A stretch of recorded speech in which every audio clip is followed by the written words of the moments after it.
तो नमस्कार दोस्तों, आप सभी का स्वागत है रंजीत पाटिल ऑफिशियल इस यूट्यूब चैनल में। तो आप सभी को पता है कि फिलहाल भारत और पाकिस्तान के बीच में जो युद्ध के आसार बने हुए हैं उसी को लेकर आज इस वीडियो में बातचीत करेंगे।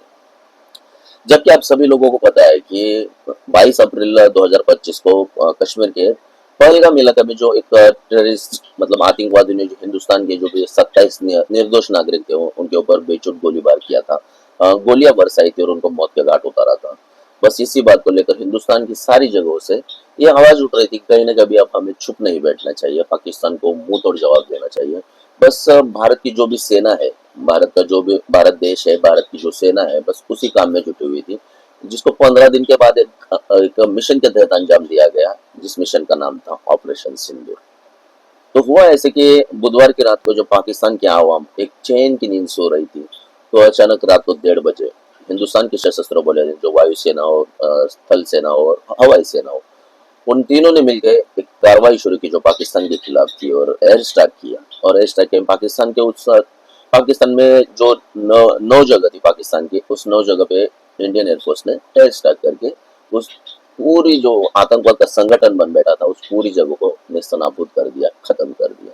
जिसमें से 5 स्थल जो थे, 5 जगह थी तो पाकिस्तान के मतलब पीओके में थी, जो पीओके मतलब पाकिस्तान ऑक्युपाइड कश्मीर, जिसमें 5 जगह थी, और प्रॉपर 4 जो पाकिस्तान के अंदर आती है। यानी आतंकवाद का जो संगठन बन रहा था पिछले 30 साल से, पाकिस्तान जिस आतंकवाद को बढ़ावा दे रहा था, उन्हीं आतंकियों के ठिकानों को इंडियन एयरफोर्स ने टारगेट कर दिया। खास करके पाकिस्तान में जो भी ठिकाने थी, मुजफ्फराबाद, कोटली, बरनाला, सियालकोट, मुरुद के, सरजल और सबसे बड़ा बवालपुर, इन स्थानों पर ऐसी बमबारी की कि पाकिस्तान के जितने भी आतंकवादी संगठन जो पूरी तरीके से तहस नहस हो गए। खास करके उसमें से कुछ ऐसे भी थे जहाँ पे जो हमारे ताज पे अटैक हुआ था अजमल कसाब के द्वारा जो किया गया था, जिस अजमल कसाब ने उस जगह पे ट्रेनिंग ली थी, उसको भी हिंदुस्तानी एयरफोर्स ने पूरा तहस नहस कर दिया, उड़ा दिया। पाकिस्तान वैसे ही बेकारी देश है, उसके पास खोने के लिए कुछ भी नहीं है। और ये बात भी सामने आ रही है कि जंग उस देश से की जाती है जिस देश की कोई लड़ने की औकात हो। पाकिस्तान की तो वैसी भी कोई औकात नहीं है। आप सभी को पता है पाकिस्तान एक भिखारी देश है, जो सऊदी अरेबिया बार बार उसे ये बोलता आ रहा है कि पाकिस्तान भिखारी देश बन चुका है। भीख मांगने के सिवा उनके पास और कोई चारा नहीं है और कोई काम बचा नहीं है। उसकी जो जीडीपी है वो महाराष्ट्र स्टेट से भी कम है, ये बात सामने आई है। दरअसल ऑपरेशन सिंदूर जो स्टार्ट हुआ था, रात को 1:30 बजे शुरुआत हुई थी और इसने पाकिस्तान में जो बवालपुर जो इलाका था, जो जैश ए मोहम्मद का था, जो बवालपुर में जो अटैक हुआ था, जिसमें जैश ए मोहम्मद का जो मौलाना मसूद अजहर, जो एक बहुत खौफनाक टेररिस्ट है, उसके घर के परिवार के एक 10 लोग एक बम में मारे गए। यानी पूरा का पूरा आतंकवादी परिवार उस जंग में मारा गया हिंदुस्तान की फौज की ओर से। और जिसे एक बड़ा बड़ा बदला हिंदुस्तान ने पाकिस्तान का पूरी तरीके से ले लिया। और जो हमारे 27 निर्दोष लोग मारे गए थे उनको ये श्रद्धांजलि है हिंदुस्तान की तरफ से, जो कि पूरी तरीके से एक कारगर साबित हुई। हिंदुस्तान की जो नीति है बिल्कुल सही दिशा में जा रही है, युद्ध के आसार बन रहे हैं और बनने भी चाहिए। क्योंकि अगर पाकिस्तान बार बार हिंदुस्तान को छेड़ने की नौबत करता है, छेड़ने की तकलीफ करता है, तो हिंदुस्तान उसका करारा जवाब देगा। जैसे कि हमारे राजनाथ सिंह ने बता भी दिया, हर वार का पलटवार होगा। क्योंकि हिंदुस्तानी फौज किसी से नहीं डरेगी और पाकिस्तान से तो बिल्कुल भी नहीं। हिंदुस्तानी फौजों को सिर्फ 25 मिनट लगे पाकिस्तान में जो आतंकवादी संगठन है, खास करके पीओके में, सिर्फ 25 मिनट में और जितने भी आतंकवादी संगठन थे उसे तहस नहस कर दिया। खास करके बुरके में जो था, जिसमें अजमल कसाब ने भी ट्रेनिंग ली थी, उसे भी हिंदुस्तान की फौजों ने उड़ा दिया। सबसे ज्यादा नुकसान तो बहवालपुर में जो आतंकवादी संगठन था जैश ए मोहम्मद, यानी जैश ए मोहम्मद, जहां से आतंकवादियों को प्रॉपर ट्रेनिंग दी जा रही थी और हिंदुस्तान के साथ जो आतंकवादी आते थे, हिंदुस्तान में हमला करते थे, हिंदुस्तानियों को मारते थे, उनका जहाँ पे ट्रेनिंग सेंटर था जो कि बहवालपुर में था, जिसे जैश ए मोहम्मद का जो भी सरगना है मौलाना मसूद अजहर, वो चलाता था। और जो एक बम गिरा वो बराबर वहीं पे गिरा और उससे पूरा जो भी मौलाना मसूद अजहर का जो घर था वो पूरा तहस नहस हो गया, जहाँ पे ये सब चल रहा था। और उसमें उसके घर के 10 लोग एक साथ मारे गए।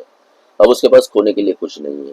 अब उसने ये बयान भी जारी कर दिया कि वो हिंदुस्तान से बदला लेगा। सिर्फ दोगली धमकी उसने हिंदुस्तान को दी है, लेकिन उसे शायद पता नहीं, क्योंकि जिस दिन हिंदुस्तान की फौजें फिर से हरकत में आ गई तो मसूद अजहर है, उसका भी ठिकाना नहीं मिलेगा, वो भी उसे भी मारा जाएगा। और इतनी बेदर्द से मारेंगे कि बाद में आने वाली नस्लें कांप उठेंगी। और मौलाना मसूद अजहर ने ये भी कहा है कि काश कि उनके परिवार की जगह वो मर जाता, और वो ये भी बोल रहा है कि उनके परिवार को जन्नत हासिल हो गई। अगर जन्नत ही हासिल हुई तो पूरा का पूरा आतंकवादी संगठन हिंदुस्तानी फौज उड़ा देगी। आप टेंशन मत लो, हिंदुस्तानी फौज पूरी तरीके से हरकत में आ चुकी है। अब पाकिस्तान तुम्हारी कोई खैर नहीं, वैसे भी तुम्हारी कोई औकात नहीं है। अगर औकात होती तो हिंदुस्तान के पीछे नहीं भागते। वैसे तो तुम्हारा देश भूखे नंगों का देश बन चुका है, खोने के लिए तुम्हारे पास कुछ भी नहीं है। बेइज्जती उनकी होती है जिसकी कोई इज्जत हो, और पाकिस्तान तुम्हारी तो कोई इज्जत है ही नहीं। सारी दुनिया जानती है भीख मंगा देश है। सऊदी अरेबिया तो खुला खुला बोल रहा है कि पाकिस्तान में कुछ बचा नहीं। फिर भी, जो कि आप सभी को पता है कि 1971 का जो वार था, जहाँ पे इंडियन फौज ने मतलब हिंदुस्तान ने वो वार जीत लिया था, और 71 में जो भी हुआ, यानी इससे पहले जो 4 वार हुए इसमें पाकिस्तान के ऊपर हिंदुस्तान पूरी तरीके से हावी था। चारों के 4 वार में पाकिस्तान डर चुका था, बौखला गया था। पाकिस्तान ने अपने कदम पीछे खींच लिए थे, और उन्हें खींचना ही पड़ा क्योंकि पाकिस्तान के जितने भी मिलिटेंट्स थे सभी को इंडियन फौज ने मार दिया था। इसलिए जो भी 48 में हुआ था, जो 65 में हुआ था, जो 71 में हुआ था, और जो 1999 में हुआ था यानी कारगिल में, चारों जगह पर हिंदुस्तान पाकिस्तान के सर चढ़कर बोला था। और पाकिस्तान को ये बात हमेशा ध्यान में रखनी चाहिए, बाप बाप होता है और बेटा बेटा होता है। हिंदुस्तान के सामने उसकी कोई औकात नहीं है। अगर पाकिस्तान ने दोबारा ऐसी हरकत करने की कोशिश की तो हिंदुस्तान की फौज है, जो हमारी आर्मी है, नेवी है, एयरफोर्स है, उन्हें छोड़ेगी नहीं। और आतंकवादियों, अब तुम्हारी खैर नहीं, क्योंकि हिंदुस्तानी फौज अब पूरी तरीके से हरकत में आ चुकी है। अब देखते हैं कि तुम्हें कौन बचाता है हिंदुस्तान की फौजों से। चल रहा है ऑपरेशन सिंदूर। आप लोगों ने जो 27 पहलगाम में जो अटैक करके 27 नागरिकों को मार गिरा है, उसका बदला तो हिंदुस्तानी फौजें लेकर रहेगी।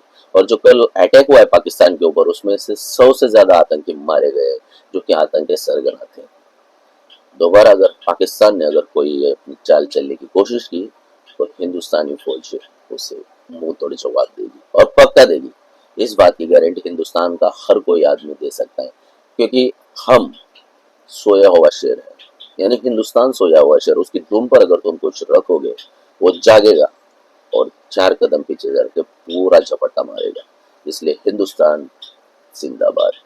और हमारे जो मिनिस्टर है राजनाथ सिंह, उन्होंने साफ साफ बता दिया है कि अगर पाकिस्तान जितनी हरकतें हिंदुस्तान के ऊपर करेगा, हिंदुस्तान उतनी ही तरीके से पाकिस्तान का करारा जवाब देगा। और साथ में ये भी गया है, जो कि हमारे किरण रिजिजू है, उन्होंने ये भी स्पष्ट कर दिया है कि ऑपरेशन सिंदूर अभी तक खत्म नहीं हुआ है, यानी और भी कुछ बड़ा होने वाला है। इस बात पाकिस्तान हमेशा ध्यान में रखे। अगर पाकिस्तान ने कोई दोगली चाल चलने की कोशिश की तो हिंदुस्तान उसका करारा जवाब देगा। मिलते हैं दोस्तों आगे वाले वीडियो में। ऐसी ही वीडियो देखने के लिए हमारे चैनल को सब्सक्राइब कीजिए। धन्यवाद। जय हिंद।